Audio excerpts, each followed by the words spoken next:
ফিরলাম বিরতির পর বছরের প্রথম দিন এবং সেখানে কিন্তু একেবারে ফেস্টিভ মুডে রয়েছে রাজ্যবাসী, দেশবাসী এবং রাজ্যের বিভিন্ন প্রান্তে যেখানে পিকনিকে যাচ্ছেন বহু মানুষ। সেই সমস্ত গাড়িগুলোতে কিন্তু চেক করা হচ্ছে, দেখতে পাচ্ছেন সেই ছবি এই মুহূর্তে নিউজ ভ্যানগার্ডের পর্দায়। রাজ্যের বিভিন্ন প্রান্তে কিন্তু এরকম ভাবেই সকাল থেকে সমস্ত গাড়িতে, তা সে টু হুইলার হোক, ফোর হুইলার হোক বা সিক্স হুইলার, সমস্ত জায়গায় কিন্তু নাকা তল্লাশি চলছে। গাড়ি বা খুলে সেখানে চেক করা হচ্ছে যে সমস্ত মানুষ যাচ্ছেন তাদের সঙ্গে বা কোনো অবৈধ জিনিস সেখানে নিয়ে যাওয়া হচ্ছে কিনা। এই মুহূর্তে যে ছবিটা আপনারা দেখতে পাচ্ছেন তা হলো কাকরাবন থানার অন্তর্গত কিশোরগঞ্জ নাকা পয়েন্টের ছবি, যেখানে কিন্তু চেকিং বা করা হয় এবং চেকিং করার পর কাকরাবন থানার এএসআই বেনুরঞ্জন দাস কি বলেছেন শুনবো। নতুন বছরের প্রথম দিন আমরা জাতীয় সুরক্ষাতে আমরা ডিউটি করছি এবং যাতে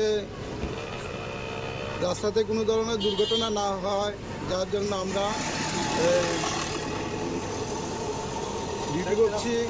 আজকে আরেকটা বিষয় স্যার, আজকে বছরের প্রথম দিন, সেইভাবে পিকনিক স্পটগুলো যেভাবে গাড়িগুলা ভালো করে চেক করা হইতেছে যাতে কন্ট্রাব্যান্ড কোনো জিনিসপত্র না থাকে এবং গাড়িতে যাতে কেউ ইনটক্সিকেটেড পারসন না থাকে এবং সবাই যাতে সুন্দর সচ্ছলভাবে যাইতে পারে আমরা চেষ্টা করতেছি। এবং কোনো গাড়ি থেকে স্যার মদ্য না, এমন কোনো অফেন্সিবল বা এমন কোনো কন্ট্রাব্যান্ড জিনিস আমরা চেক করার পর পাওয়া গেছে না, তবে আমরা এটা জারি থাকবো চেক করা।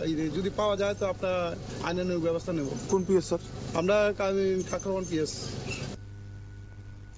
অর্থাৎ রাজ্যের বিভিন্ন প্রান্তে আজকে যেভাবে মানুষ ফেস্টিভ মোডে রয়েছেন, যাতে কোনো ধরনের দুর্ঘটনা না ঘটে, যাতে রাজ্যের নিরাপত্তা ব্যবস্থা বা একেবারে এনশিওর থাকে, তার জন্যই কিন্তু বিভিন্ন জায়গায় এই নাকা তল্লাশি চলছে এবং এই নাকা তল্লাশির মাধ্যমে যাতে কোনো ধরনের বা সমস্ত ধরনের অবৈধ কাজ রোধ করাই বা কিন্তু এই মুহূর্তে পুলিশের প্রাথমিক লক্ষ্য বলেই মনে করা হচ্ছে। সময় আরো একটি বিরতির সঙ্গে থাকুন।